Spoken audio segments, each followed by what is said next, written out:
on, I think, with somebody who's near and dear to my heart. We only recently met, but either way, if I could give him a big hug right now, I would.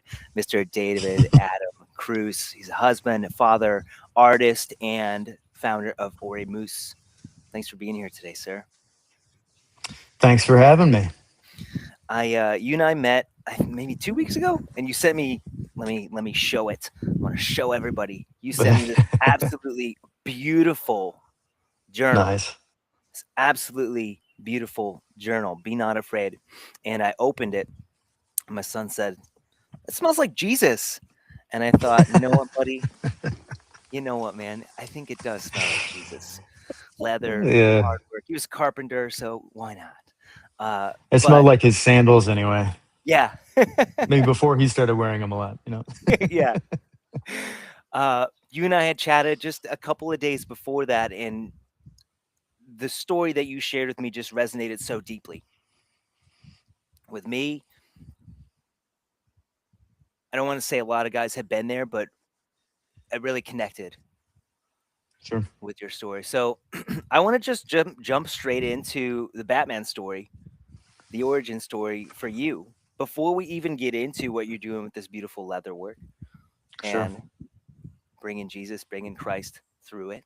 Yeah. So David Cruz, man, how did you Yeah. get here? How did I get here? Yeah, it's a long story, but it's I yeah, We I have a grew lot of up in time. a yeah, I grew up in a Catholic family that yeah, in southern Minnesota. I'm the youngest of six kids, and yeah, our family. It was interesting because growing up, I always felt like uh, it, I don't know. I felt like I was growing up in a very strong Catholic family. I think as my dad in particular identified very strongly as a Catholic. Um, but as I got older, I realized that a lot of the sort of foundational aspects of our faith were very much missing. In particular, just a relationship with Jesus. And yeah, I don't know. It was when I was a teenager that started to show up because my parents' marriage, they really started to struggle in their marriage. They kind of had all the way along, but when I was a teenager, it started to kind of come to the forefront. And for me, as the youngest, like by the time I was 14, I was by myself with them, and it just got very rough. So from the time being a kid, when I thought like our family was everything, and perfect, and then getting into high school, and it was like, okay, things are crazy, and I'm living with my mom, and then living with my dad, and then living with my mom again, and then living with them together, and just kind of the craziness that happened there. I got really into, I started drinking um and doing drugs when I was about 14, um, and just kind of, living this sort of rock star lifestyle. That was another aspect of it, was I had kind of a perfect storm of like musical upbringing. My older brothers did music, and I started doing shows with them when I was about 12.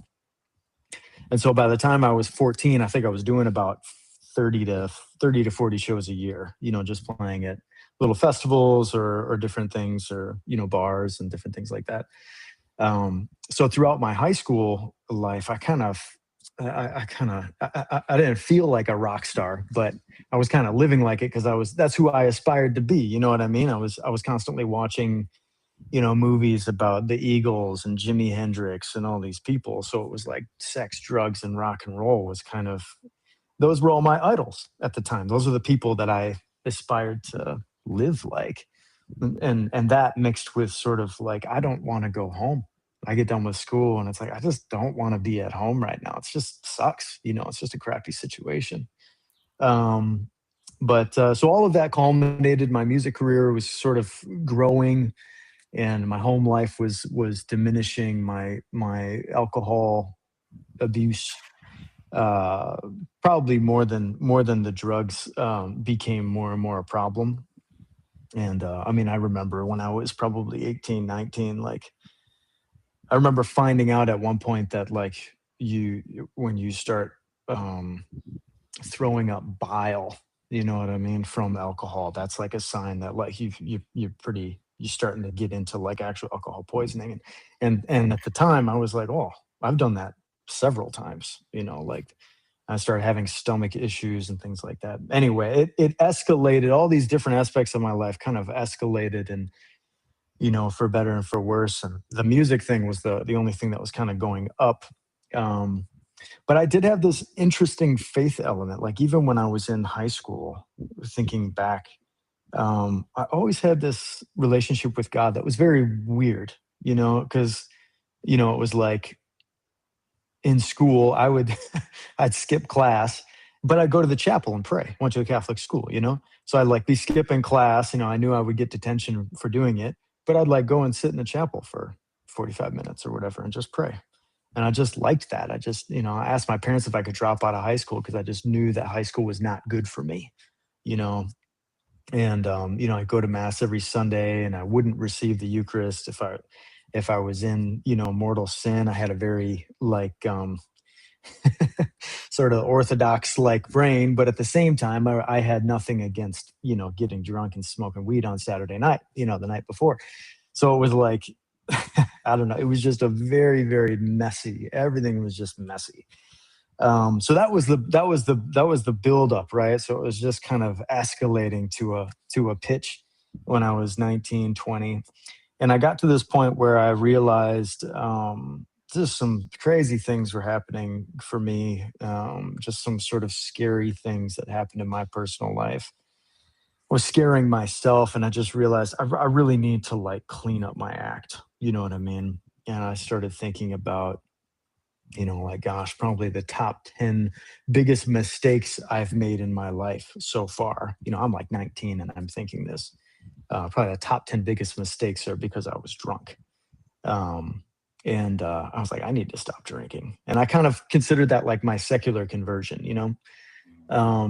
But what happened was interesting because, I was like 19, this was happening, and I was doing a lot of shows and everything.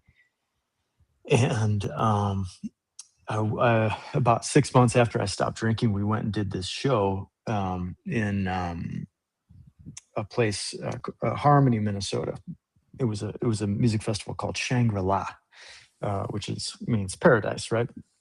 In Hindi, I think. And it's yeah, it was this paradise like festival. There's a lot of like spiritual symbolism that happened throughout this conversion that I've been unpacking for the last 15 years. But I went to this music festival, and my bandmates, we started drinking some whiskey. So I kind of, started drinking just that night, and, just thought it's not a big deal, but I had some whiskey. But then some of my bandmates started going off and doing some other drugs and whatnot. And I remember at one point I was hanging out with somebody, and they're like, "Do you want some cocaine?" And I was like, "No, I don't want to do cocaine. I've never done cocaine. I never want to do cocaine." And so I went back to our little van, camper or whatever, and having more whiskey with a bandmate. And I don't know why, but I went back out, and I was hanging out with the guy who owned. Well, I probably shouldn't. I think he's actually deceased now, which is crazy. But he was a guy that owned one of the major studios in Minnesota, and he was a friend of mine. So this guy's a multimillionaire, and we're hanging out in his like semi-trailer thing. And he was like, "You want some cocaine?" And for whatever reason, I was like, "Sure." And just proceeded to do a bunch of cocaine that night. And but it was interesting because in looking back, because I had been drinking and doing cocaine, like the chemical mix in your brain, they don't cancel each other out like one for one, just kind of, but they do fight against each other as a depressant and a stimulant, and just kind of like the experience of it was really interesting. But it was certainly still a very you know full cocaine experience, if you can say that. But what happened is later that night, I just kind of went on this binge, and later that night, I was walking through the music festival. I get emotional like every time I tell this story, but um, I was walking through the music festival and walking with some friends, and I just heard this voice kind of in my heart, and it just said, "David, where are you?" You know, and it was it wasn't like a sound. It was just these words that were almost like heart audio, if that makes sense. It was like words and an experience of words that were imprinting into my heart, like a handprint on your chest. You know what I mean? Like, and it was just, David, where are you? You know, and it was just like the exact same thing that God says to Adam, you know, in the Garden of Eden after, you know, and it was the most loved I think I've ever felt in my life or had felt up to that point, just in those words. And immediately I felt completely sober. And I literally stopped. I stopped walking. Everybody I was walking with probably forgot I was walking with them, you know, and just kept walking, disappeared.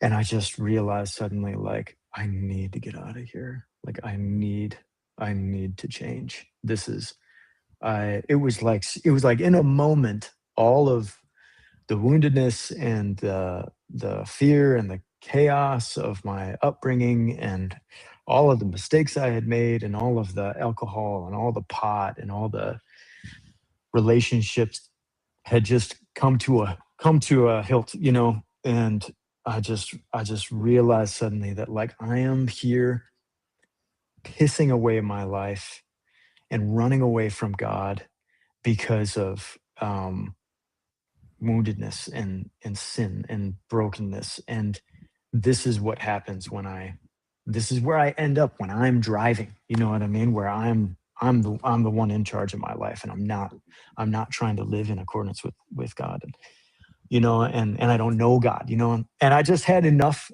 prayer experience and enough faith experience to know that, like, God is real, God loves me, and if I can just manage to uh, to put myself in front of God in prayer, then everything will be okay. But in that moment, it was like this crux of my entire life. It was like, I think I knew deep down that if I keep going on this road, I'm going to die, body and soul. You know what I mean? I just knew that.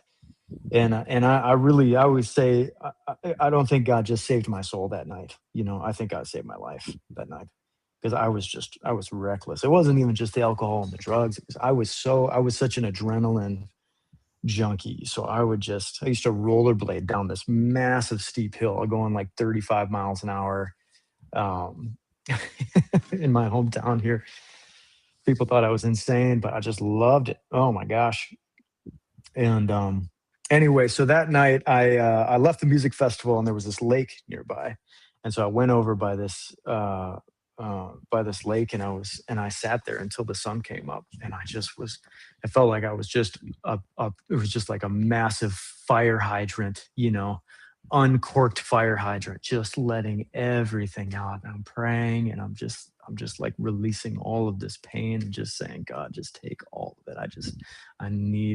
I need to be free from all of this. And I want to be good, and I want to love you. And yeah, anyway, so that, that was kind of the conversion moment. And so, you know, the sun comes up, and I go to bed. I go take a nap, you know, for most of the day.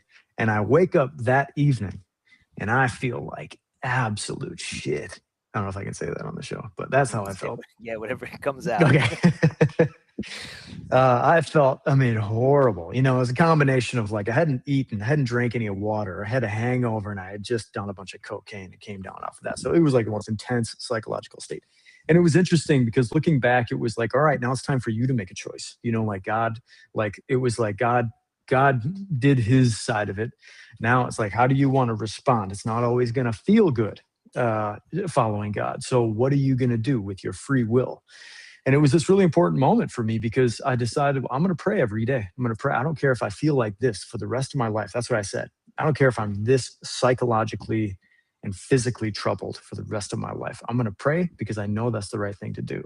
And God will take care of the rest. You know what I mean? If I feel great 2 weeks from now, awesome. If I don't, that's okay, because it's not about me anymore. It's not about how I feel. It's not about my own, you know, self upkeep. It's like, no, I need to reorder my life and let God in, you know?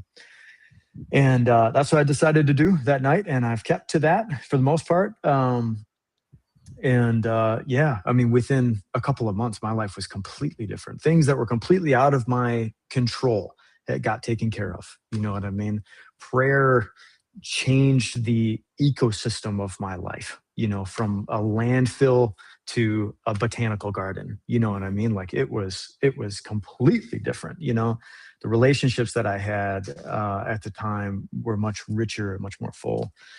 Um, yeah, so that was the big conversion. I started going to daily mass and started getting involved in the local Newman Center and all that. And yeah, that led me to a whole nother chapter of my conversion. But Mhm. do you want me to keep going? We can That's kind of absolutely like keep going. that's sort of like book one. Before you continue, we finished book one. What kind of prayer, what style of prayer did you implement? I'm always so interested in what people reach for, what guys reach for specifically. So what did you reach for? Oh, at the time it was very organic. Right away, I just remember always thinking like, I just need to make sure that I make this personal connection with God. It was very informal in a way. At the time, I don't even think I knew how to pray like the rosary or anything like that. I went to daily mass, went to adoration, but as far as my actual prayer, it was just, yeah, communicating with God in my own words. Yeah. Mhm. I I never really began to do that until an adult Mm, in dark times when I finally just dropped to my knees and I was like, we're just gonna talk right now. yeah. I'm just gonna talk to you and I'm gonna ask you for help and I'm just gonna open myself to whatever it is that you need me to do, whatever messages that you want to give me. Yeah. Yeah. That's huge. Even recently, I've found that like I'll sit down to pray a rosary, and I think it's taken a while for me to get to the point of spiritual maturity where I feel like this is okay. Because you can grow up with a Catholic mentality where you're like, I gotta pray my rosary daily. Mm, But sometimes you start your rosary and it's like, no, I just need to communicate with God. I don't need yeah. to recite this right now. And to be able to notice when like God is prompting that, like, no, no, no, you just need to let's just talk. Let's just communicate here. Just be in. You're not trying to. This is this relationship is not a checklist. It can so easily become a checklist. And yeah, you want to do daily mass, you want to do your holy hour, you want to do your personal prayer, you want to do liturgy of the hours, you want to do your rosary. And we can jam pack our spiritual lives with devotions. And I got nothing against devotions as long as they actually support your spiritual life and don't take away Mhm. from it. You know what I mean? But it's kind of like being married. It's like, all right, I gotta hug my wife 5 times today and we have to say I love you twice. It's like, yeah, if it's a checklist, it's stupid. It doesn't make sense. There needs to be that organic element, otherwise it's what is it? Yeah, if it's a checklist of things you do, then there's no actual relationship. Yeah. There's Yeah, it's a no, relationship with the list. yeah, and in men's work, we use the word embodiment. It's not in here. It's not Yeah. in, if you want to say, your nervous system or your soul. It's not there. It's out on this paper. It's something external that you're doing. And that's why I mentioned that I'm starting to make these chalk keys because part of what brought me back to Jesus is was the yogic path Mm. and learning through the yogic system, which is just a scientific system to connect you back to God. It's really funny that they have two different kinds of meditation. One is concentration, which is very much like the rosary. I'm going to concentrate. These are my prayers. I'm going to be in full immersion with this. And then the next one is immersion, Yeah. which is what really works for me. Is I'm just going to open to you, God, and I want to be fully immersed with you. If I can imagine myself reaching out for a big hug or being like, Dad, pick me up, like my son Yeah. does to me all the time, and you're reaching out and pick me up, like that's the immersion that I want. And so this Chakki enables me to do that because I can just sit and not have to recite a perfect prayer, but just go breath by breath and continue turning up to, yeah, okay, Yeah. I got distracted. I say Batre, which apparently is as close to get thee behind me as we can get, just to Mm. remind myself, okay, all these thoughts get out of here, and now I'm just going to turn back up to you. Pick me up. Yeah. And it takes me out of the checklist. Yeah, nice. And it brings me into that relationship that is something that I need versus it just being the checklist. Yeah.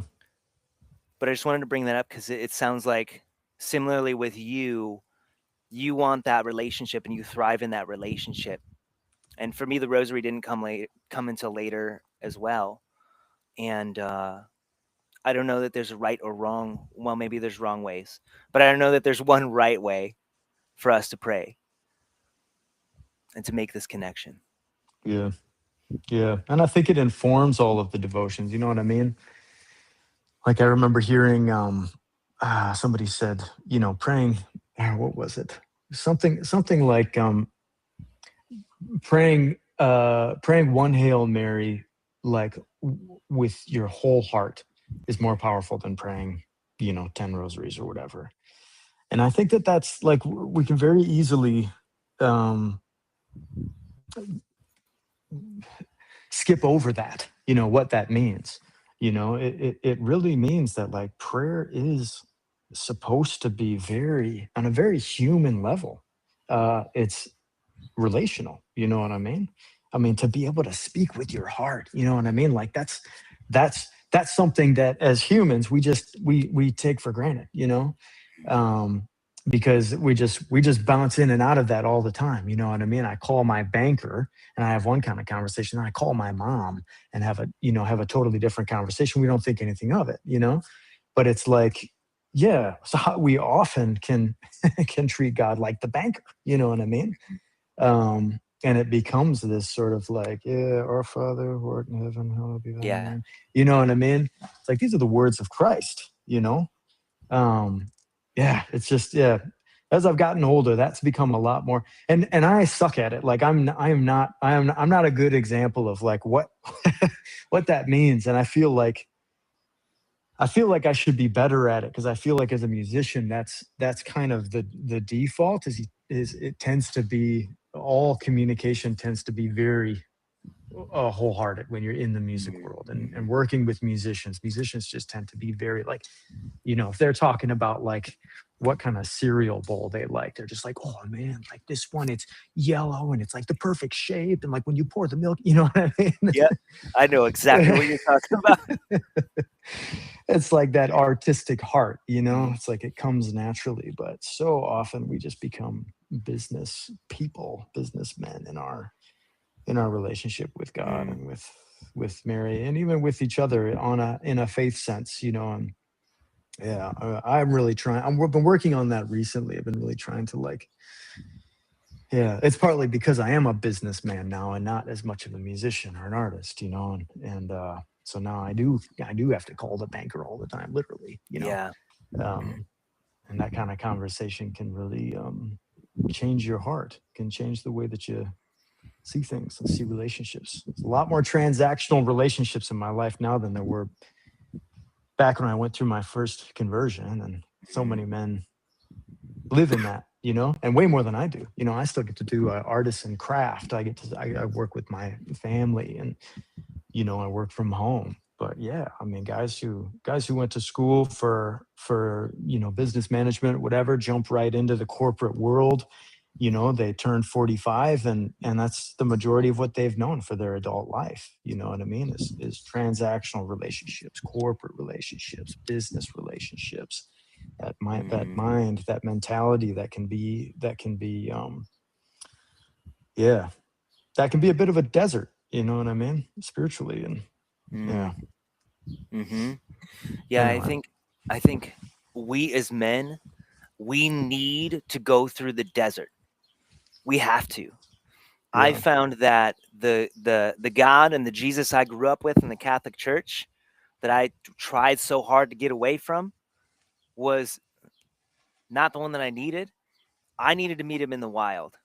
I needed him yeah, to put me in circumstances that got me down on my knees for me to actually experience him and to be able to have a relationship with him. And yeah, speaking of the desert, I think that men were a different breed. We're thick. I've heard spiritual teachers say just about doing men's work and working with us in a spiritual setting. Like we're Yeah. thick, yeah, up here, but also we're thick spiritually. So it takes a lot to get through Yeah. and to open that up. And you're talking about opening of the heart. And when we're living in that linear checklist, have to do these things that performative way, we really build ourselves in that fashion. Yeah. I have been in the fitness industry for 16 years now. I still work with people with prehabilitating and rehabilitating their bodies. And the saying is, what you train, you ingrain. Right. Everything that you repeat becomes Mm. ingrained. That's how we learn how to dance. That's how we learn how to do Olympic lifting. That's how we learn skills. And I'm sure you can do a lot of your leather work without, like, in your sleep, because you've done it Totally. so many times. And the way that we're living, if we're making those bank conversations all the time, that's what we start to ingrain. And then that's the Yeah. same relationship that we start to have with our wife, and we start to have with our kids and with our mom and with God too. And if we're continually living in that space, it requires an intentional effort for us to do the other thing. One, we have to wake up to the awareness that, like, this is not who I want to be in my life and in my relationships. And then two, it's okay, well, what do I need to do? Open this thing back up and to be in relationship with the Yeah. people around me that I love so much and to be the man that I need to be for them versus being in this checklist place. Yeah. Totally. So I think that brings us to book two, opening up book two. Yeah. All right. Book 2, The Two Towers. Yeah. So yeah, I went through my conversion. I started going to mass, and I was the youngest person at morning daily mass at my parish by about 50 years. So I remember running into somebody my age at daily mass, and they were a focused missionary, right? So the Fellowship of Catholic University students, they were up at the campus, but they came to that parish. I didn't even know the Newman Center existed at the time. I didn't know there was a community of young people going to mass together. But he was like, "You should come and come to mass with us." I was like, "Oh, yeah, great." So I started getting involved there, and yeah, that's where it really took root. Because yeah, I made some really really good friends there that I still keep in touch with. And yeah, it was there that I was just so zealous. I mean, like my conversion, the music industry is just so much darker than anybody even knows. You know what I mean? And I wasn't like, playing at South by Southwest. You know what I mean? Like I wasn't a famous musician by any means. I was like just getting started. We were playing at local music festivals, and even at these local music festivals, man, like just the amount of just darkness that are there, in the middle of the night, the weird kind of almost like ceremonies that happen, like it's crazy. um it's really, yeah, it's a very interesting world. So coming out of that and coming into Catholicism, I was just on fire, man, because I was like, I just want to help. I want to tell people about Jesus. I want to tell people that God is real. God loves them. God wants you to get out of the spiritual slums that the world is just caked in, you know what I mean? And come and be in the peace and the joy, of spiritual freedom. um, and yeah, so I got involved with the Newman Center, and that was my disposition. So eventually it kind of led to, like, I just want to give my life. I want to give everything I've got. And yeah, that's kind of a whole different story, but how that exactly happened. But at some point it was like, okay, I really feel like God is calling me to give everything. And at the time, I wanted to join the Franciscan Friars of the Renewal in New York City. So I went to New York City, and I stayed there for like 11 days, which was pretty funny. That was a funny story. So I went out there and I was staying with them, and probably like the fifth day, the vocation director at the time, I've seen him several times since then, and we always laugh about this because he was like, "So, David, how long are you staying with us?" And I was like, "Well, my flight leaves next Monday. Is that okay?" And he's like, "Well, typically guys only come for like 3 or 4 days if they're doing a come and see." I was like, I had no idea. So I booked like, a week and a half there. But it was good. It was really good for me, and I'm glad that they were super hospitable. We had a good time and everything.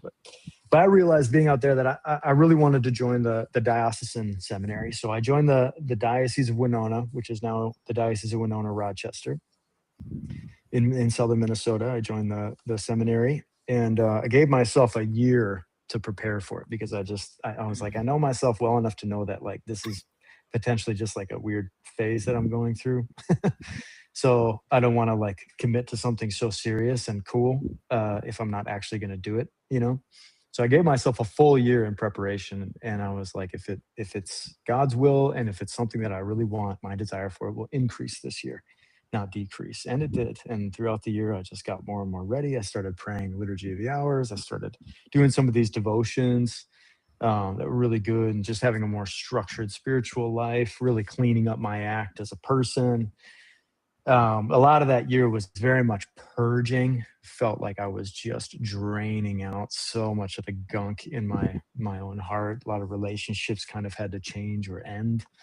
Um, yeah, changing habits. I've just decided to be completely sober. Um, and I did that for I think 5 years, which is just total sobriety, which was really, really good. Yeah, and yeah, I went into seminary, and that was where things really started. You know, there was the conversion. You know, um, I always think of it like you know, I always tell the story of like the prisoners released from Auschwitz. You know what I mean? There's some parable story. I don't know if it's true, but it's a cool story where like there was a guy that got out of Auschwitz and he's skin and bone, you know what I mean? And he's sitting there in a hospital bed, and somebody comes up to him and says, "Aren't you just so glad that you're free?" And he said, "I've been liberated, and I'm very glad for that, but I'm far from being free." You know what I mean? Because he had yet to recover his ability to live his life like normal, to be free from, you know, he was still skin and bones. He could hardly walk, you know what I mean? And that's how it is for conversion a lot of the time, right? We go through this conversion where we're like, oh, I've been forgiven and I'm free. But there's so much healing that needs to happen.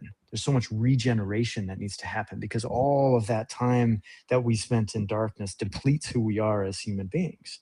You know what I mean? And we are starving. And when you're starving for so long, you atrophy. You know, it's just the same. It's like the analogy is perfect for the physical body. You know what I mean? Like in physical fitness, right? If you don't use it, you lose it. You know, these muscles atrophy. It's the same thing spiritually.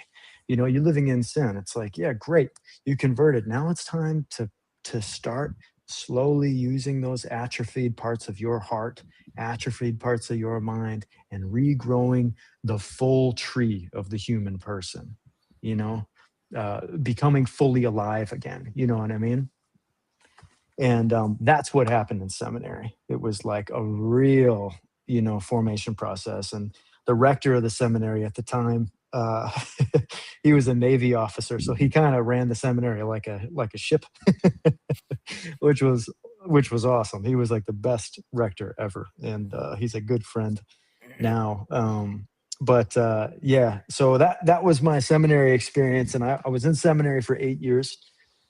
Studied philosophy, studied theology, but as I went throughout seminary, I just always felt like I don't know if this is right for me, but I don't feel like I should leave right now. Is how I always processed it. I'd go on retreats and I'd think, gosh, I don't know if the priesthood is right for me, but I don't feel like I should leave right now. So I'm gonna just stick to it.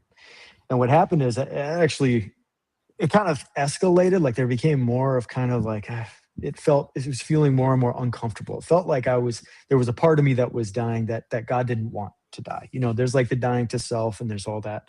That's good. But whereas a lot of guys that I was with in seminary were like, oh, I just feel so at peace, you know, and like I'm really happy about my decision to be here, and I'm really excited to move forward, and I feel good about it, you know, like it's scary for sure, but I'm ready and whatever. And as I got closer to ordination, for me it was like I don't feel peace about it at all. I'm really scared, and I feel like it's not right, you know.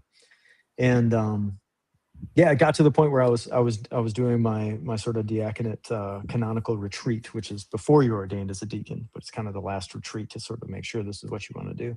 And I was on that retreat, and yeah, it was exactly that. The whole retreat was kind of this big purge, and it took me a while to sort of process what had happened. But after several months, I realized, like, I think I need to leave. I think I Mm, actually need to step out. So I left in 2020, and I started the business. I had started doing leather work just as a hobby, and I had so many people asking me for leather goods that I didn't have time to do job interviews. So I was like, well, I should try and do this as a business. And yeah, the first year it went okay. The second year it went great, and it's just been growing ever since. But yeah, I met my wife soon after that, and yeah, that's sort of book three, I guess. But yeah. mhm, The mhm. seminary experience was I always tell young guys, like young single guys, like, just go to seminary, like, you just won't regret it. I don't care if there's like a, you know 10% retention rate or whatever. Go to seminary, man. Like, you will. It's kind of like going to military, you know what I mean? Like, military, so many guys that I've talked to who go to military, like, I needed other men and a structure to, like, turn me into the person I want to become, you know kind of like JD Vance. He talks about that. He was just like, I need to go to the military before I go to college because I need to get my life together and I need help in order to be able to do that. And look at him now. You know what I mean? Seminary is like that for, you know, Christians. If you want to do good for your country, go to the military. If you want to do good for the whole world, go to seminary. You know what I mean? Whether you become a priest or not, do it. You know, you'll be a kick-ass father, if you end up Mhm. leaving and getting married, if you take it seriously too. That's the key as well. A lot of guys can go to seminary and be like, "Duh, this is lame," you know, and it's like, don't go. If that's your attitude, don't go yet, or go there and try and change that attitude. Anyway. Mhm. I think I haven't heard anybody say that up until this moment, but I think that's massive because what are we missing for our young men now is we're missing initiatory processes. Yeah. As men, as boys, we need to go through some kind of chrysalis. We need to go through some kind of fire Yes. so that we may be forged into who we need to be for the world, whether that's the military or that's seminary. I love this idea of seminary serving as this initiatory, this transitional process for a young man. And we're missing that. And that's Yeah. part of why I'm here is helping men who have not been able to transition, who have not been initiated, actually go in and do that work necessary in order Yeah. to move there. So you came out the other side. You said something that was perfect. It just really hit me here because this is what I'm passionate about. And that's, it will make you a better husband. It will make you a better Yeah. father. So I'm curious, especially with your upbringing. And I think this is something that we all have to do as men. When you came to the possibility of getting married and came to the realization of having children, what went through your head? In what way? What went through your head in terms of the life that you had lived Mm, and what you may have wanted to do differently? sure. Yeah, there was a lot. There was a lot. There was a lot of processing that had to happen because, frankly, I didn't really want to leave seminary. I loved being in seminary, and I loved my friends, and I loved my diocese. I loved doing ministry. So leaving seminary is probably one of the hardest things I've ever done. But then meeting Emma was, yeah, it was just, I don't know, man. I think, gosh, it wasn't scary at all. Like, but I think I'll say this. I think if it would have been any other woman, I think it would have been. But Emma, like, from like the moment I met her, I just felt like, wow, like, you are the woman that I did not think existed on planet Earth.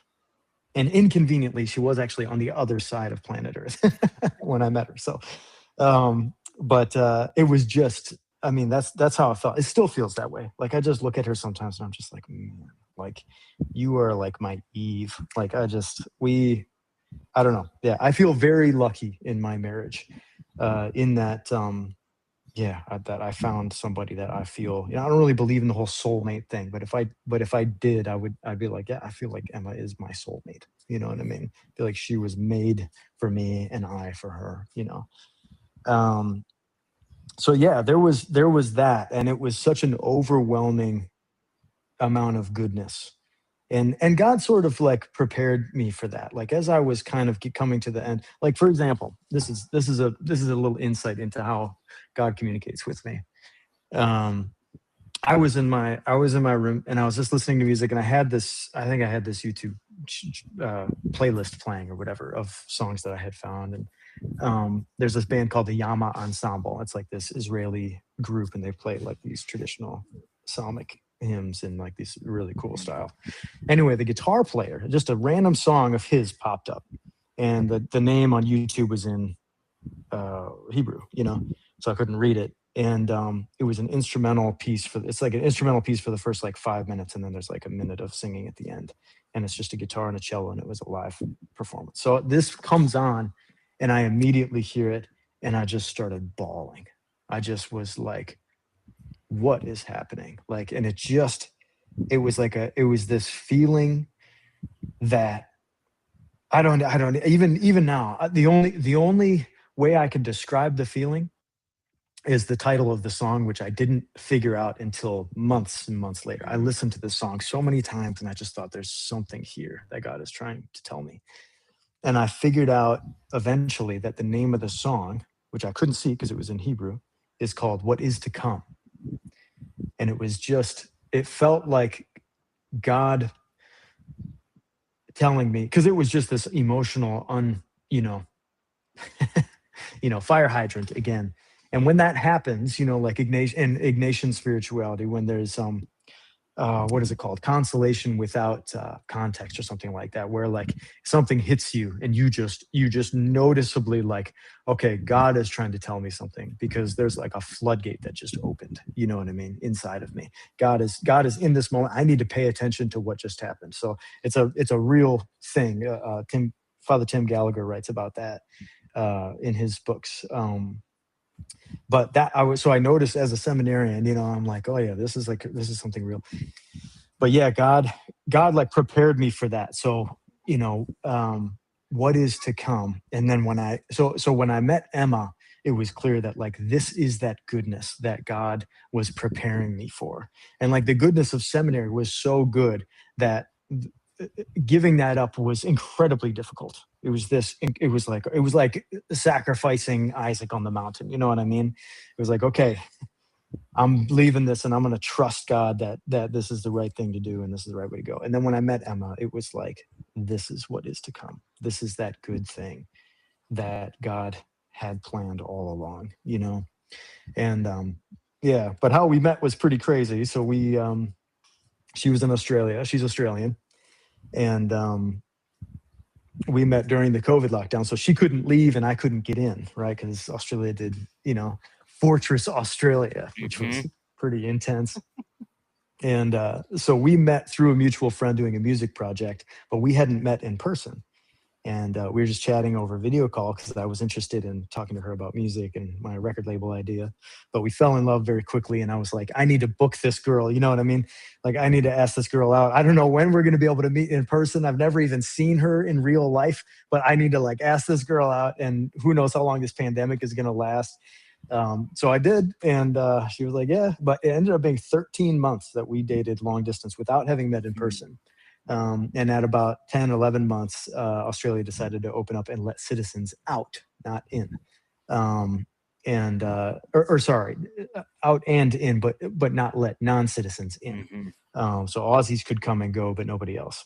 And in the meantime, I had actually gotten a job in Australia in preparation, because I was like, I love this girl. Like, unless she is completely different than how she's presented herself to be, I'm pretty sure I want to marry her. Yeah, so she came to Minnesota, and we met officially in the airport. I kissed her right away, which is pretty funny. I'm gonna enjoy telling my kids that yeah, when I met your mom, I just kissed her right away on the lips. Um, yeah. So anyway, we spent that month together in Minnesota. I proposed at the end of the month. Moved to Australia the month after that. She went back before I did. I came about 2 weeks later. Started our job, which was in the same department as her, at the Archdiocese of Brisbane, Evangelization of Brisbane. It was called. It's the Evangelization Department. And yeah, we worked there for 2 years. We got married 6 months later. Had our little girl a year and a half later or so. And yeah, that's Mm-hmm. that's it. That's book 3. And now we're Yeah. here. And now we're wiping butts and waking up in the middle of the night, and we've been sleep deprived for a solid 2.5 years now. Yep. And we have a toddler who screams, "Papa, pick you up!" when she wants to be picked up. But they're And the it's best. awesome. They're the best. You know, pick me up. And I'm like, I have 2 more in my arms right now. But okay. Oh yeah. All right, man. Yeah. Yeah. Let's see how many of you guys we can fit, Yeah. Sometimes I wonder if we're crazy, because it's like we just keep going. We got 3. And I think back, and we've been sleep deprived for 5 years now, and we just Yeah. keep going. And I find that the well is a lot deeper than you realize that Yeah. it was, until you have kids, and then you're like, oh, there's so much more in here. I'm tired, but Yeah. there's a lot more in here that I can do. Yeah. Oh, it's crazy. It's crazy. Nobody So, tells you how insane parenting is when you get married. mhm, But it is, but it's awesome. You can't describe it, You can't put it into words. That juxtaposition of like quite a lot of agony, you know what I mean? You're up in the middle of the night for like the 30th night in a row. Like when you're a young person, like that doesn't compute. You don't know how tired you can get. You know what I mean? Especially when like you're in your mid 30s. You know what I mean? Like it's another thing when you're like 24 and having kids, but you going on 40 and it's like, man, I can't do this like I used to be able to. Oh, it's crazy. And then you look at people that have like 9 kids and you're just like, you guys are actual superheroes. Like mhm, I don't get it.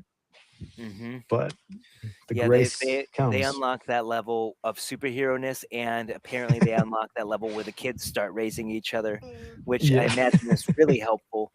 And we'll see how that goes if we keep going here. Totally. Yeah. So, You have to earn what? that, I feel like.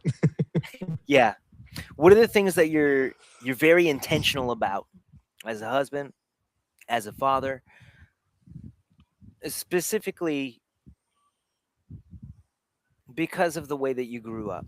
What are the things that you're very careful about making sure that you do, and maybe things that you ensure that you don't do? Yeah. I mean, for me, it's more broad strokes. I don't have too many like really specific things that I try to do yet. I have a lot of ideas about how I want to parent my kids as they develop, how I want to shape them, which is kind of starting to take shape now. But the biggest thing, I'm very motivated by, the way that I grew up was awesome in some ways and horrible in other ways. And so I'm very motivated to have my kids growing up in, more than anything, just a very stable situation. You know what I mean?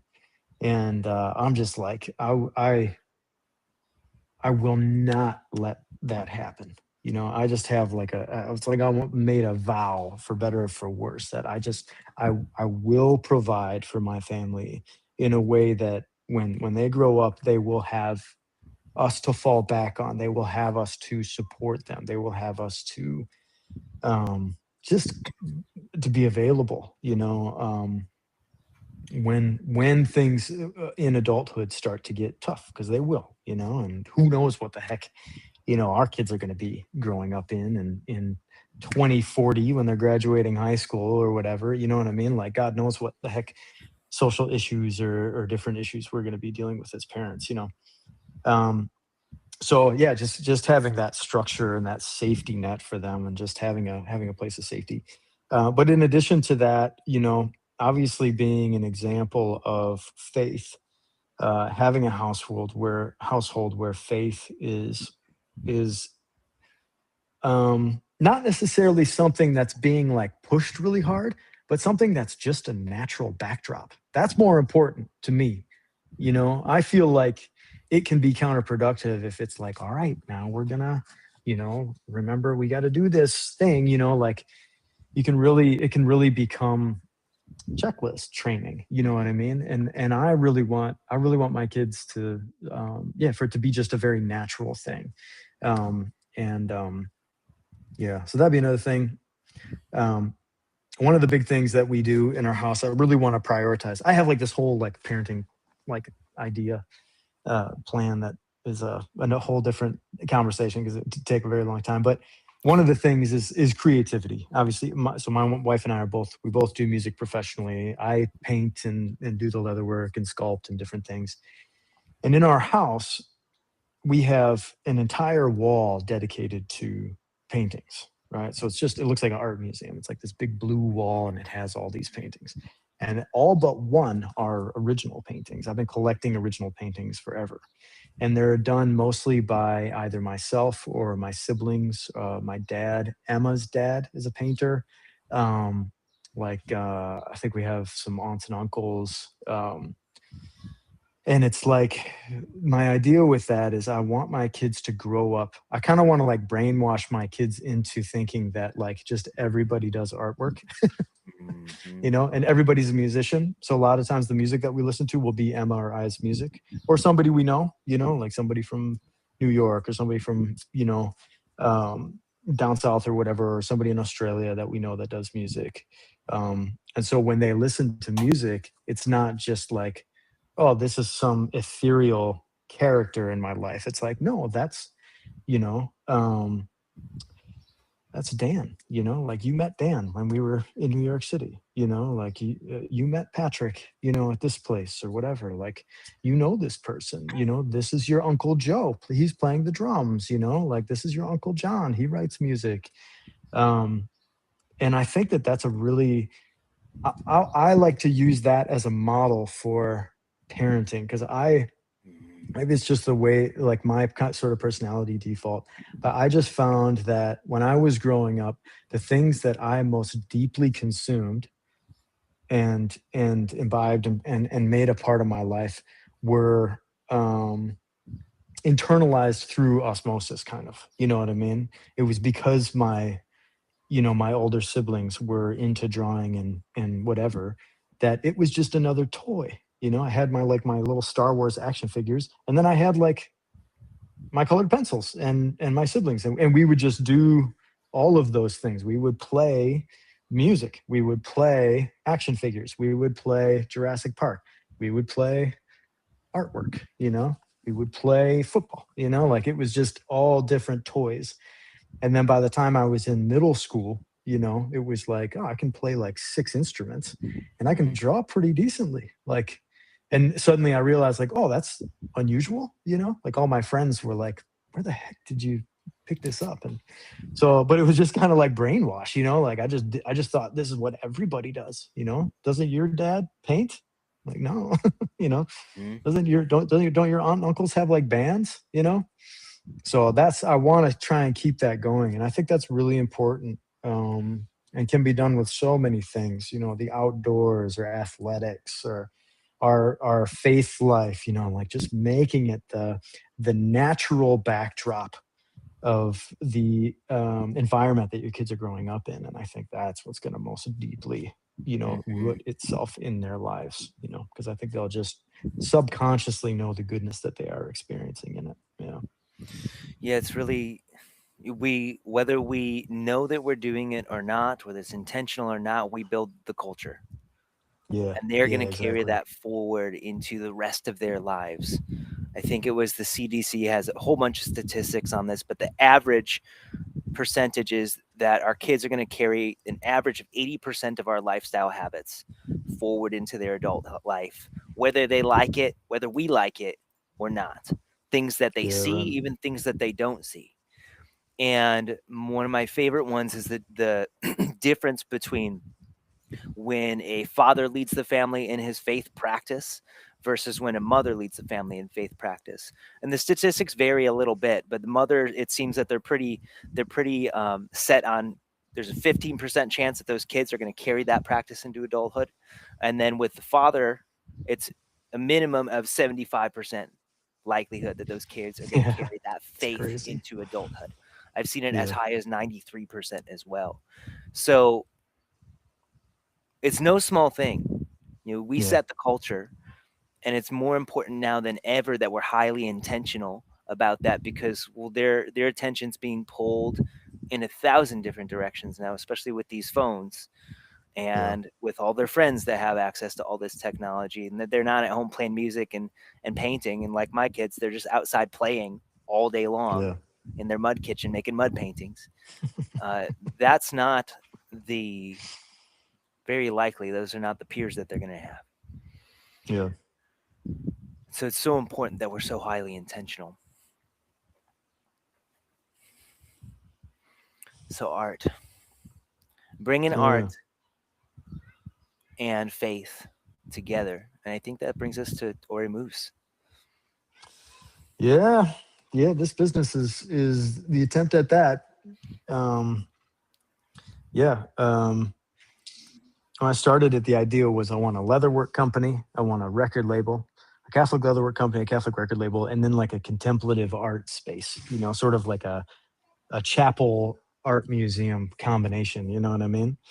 And I've been able to do two of those three things. We have the record label, but even that is could use a lot of work. But the leather work really took off, and it's been cool because it's been a way of integrating faith and artisan work, you know, together in a way that I don't know. It's just such a blessing to be able to actually use creativity in business. You know what I mean?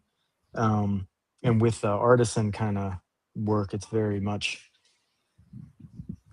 both. You know what I mean? Because in one sense, we're doing leather like custom images that have cool stuff like that. Like this was done by hand, and but at the same time, it's like, all right, we got to figure out how to structure this and how to scale this. You know what I mean? I need to be able to make 50 of these like fairly quickly. So it's been an interesting project, but it's just, yeah, more than anything, it's just been a huge blessing. And as much as I would love to do music and artwork and writing and all that kind of stuff right now, this has been a really, really good thing for my family. And Mhm. my wife and I were just talking about that. Like, it's really, yeah, it's easy to get sucked into a dream that doesn't provide. You know what I mean? Mhm.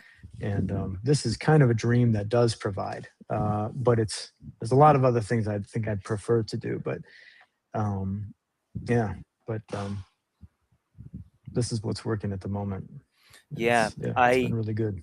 I've got the pouch for my rosary from you, which then Oh we yeah, were talking the other day, and I was like, "Is this you? Is this you?" And that's you're like, right. "Yes." Yeah. I've got that beautiful journal. What are some of the biggest things that people are excited about that you're making right now? Yeah, right now we're doing we have like a monstrance for Corpus Christi. We released a monstrance Bible cover. So this is a Gray Wolf Great Adventure Bible cover, and we have this brand that we put on it. But yeah, this is a cool. So this image was designed by Chris Lewis, who's the guy who owns Spiritus Catholic. He's an amazing artist and a really, really cool guy. But he designed this actually for the department in that we worked for in Brisbane. Um, so we got permission to use it for this brand. And yeah, we've got all kinds of stuff kind of cooking. We have the journals, and we're going to be doing for the Feast of Saint Benedict on July 11th. We're going to be doing a Benedict brand. So on the front it'll be the front of the Benedict medal, and on the back it'll be the back of the Benedict medal, which will be Mhm. pretty cool. I really wanted to do a Sacred Heart image for this month because I love this whole like June is Sacred Heart month. I love that. Mhm. Um, but I haven't had time. So I don't know if that's going to happen, but Yeah. yeah, it's good. Yeah, big thing. We kind of chatted about this a little bit, but the big idea around Oremus, and the reason that we do everything handmade is I just really firmly believe in the power and the influence of art, for better and for worse. I think that art is one of those things that, I mean, it's not even like one of those things, you know what I mean? Like if you think about art in a broad sense, like you're really talking about the full extent of human creativity, which includes almost all human invention, all human ingenuity. You know what I mean? Like when we talk about art, we're talking about really the stamp of humanity on planet Earth, for better and for worse. You know what I mean? And and so with the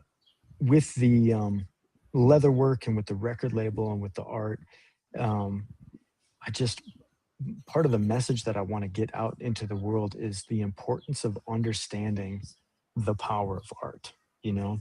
And to me, a great analogy for it is like you are what you eat. You know what I mean? What you consume physically becomes a part of you. Art is like food for the soul, and what you consume becomes part of you. So if you consume, horror movies and death metal, like that's going to become part of you. You know what I mean?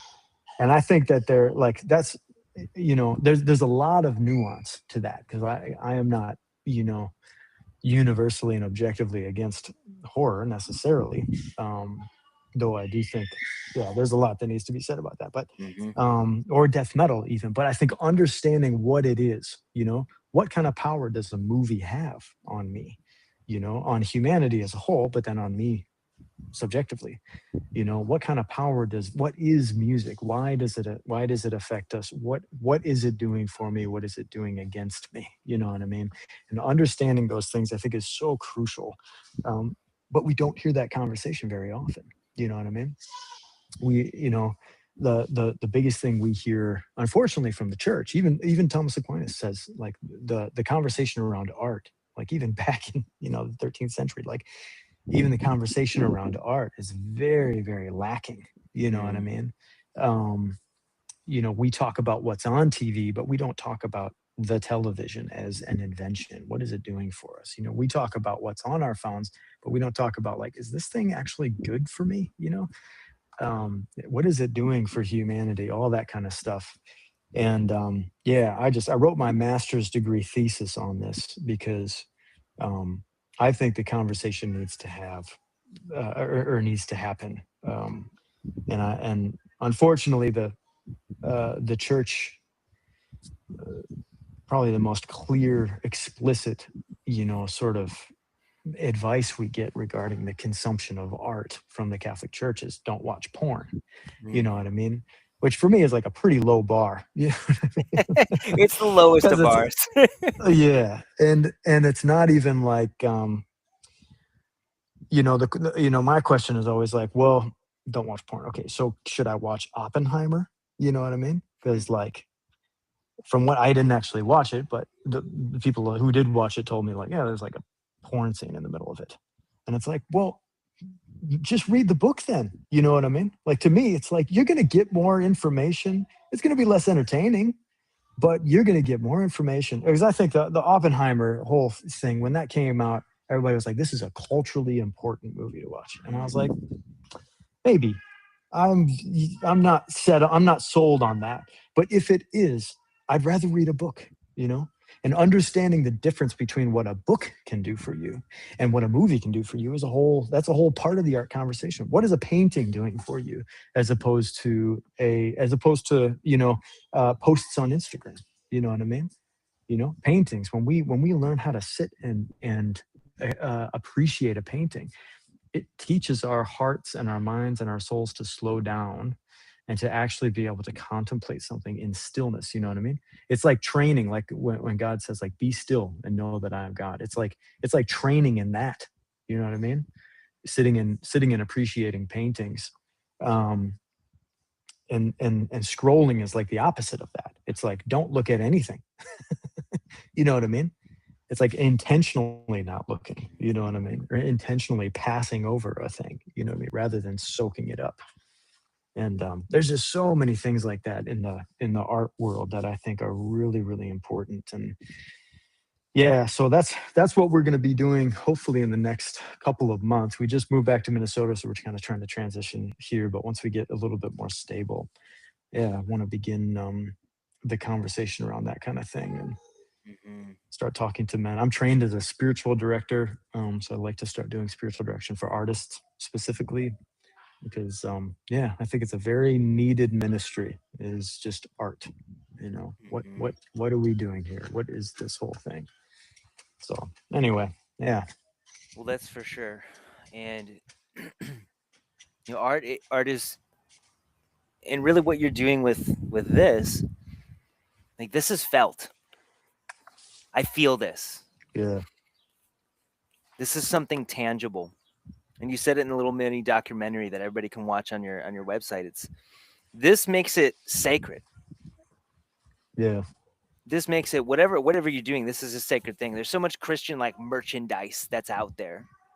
It's just like cheaply made and it's just throwaway stuff. But like this is real. This is a relationship. And I think that the art piece makes faith felt. You feel it, you yeah, experience it. There's nothing that can yeah, give you that, what's it called, piloerection, when your hair stands up on end, like nature and like good artwork, music yeah, included. And I know everybody that's listening right now has had that moment listening to music where you're like, oh, my hair's standing on end. What is that? That's an yeah, experience of awe. That's yeah, an experience of awe. And that comes close to an experience of God, of something that's far bigger than we can even comprehend. And yeah, so yeah, I'm totally. with you in that the art ministry is something that's missing, and I can't wait to see what you bring forward and to be a part of you bringing that forward. And if you guys want to get Thanks, man. involved in it now, go to Ore Moose. I'll put the website in the description here and pick some of this stuff up. I Yeah, know that we're cool. going to be getting this stuff for the kids with when they get their first like legit Bibles for covers on there, something that they can keep with Yeah, them nice. their entire lives. And I'll be getting some more of the. I'll show you guys these for their rosaries and for their tchotchkes because my son's like, "Can I have one of these?" And I'm like, "Heck yeah, man! I'm going to make you a 51, and then I'm going to teach you how to do a communion prayer with God, with Jesus. Let's go, man!" And he's 5, Yeah, and that's nice. that's part of the thing is That's whatever awesome. we do in front of them, they want to do. Yeah, yeah, that's great. Anything else before we wrap this thing up? No, I should probably get back to work. Yeah, I'm very gotta grateful, work. though. I'm very grateful. Yeah, All right, yeah, it's a David. pleasure chatting with you. Thanks for being here, man. It's been an absolute pleasure. And everybody that's listening, thank you for being here. If you got something out of this, go to David's website. Everything is down in the description. Pick up items to bring faith into your life so that you can feel it, make it sacred. It smells like Jesus. That's from my son. You can use that one. And if you guys got something out of this show is value for value. So if you send us $5 on Venmo, so much appreciated. If you don't, I'm going to keep doing it. You can't stop me. And that's it, guys. Thanks for being here. Have an uncommon day.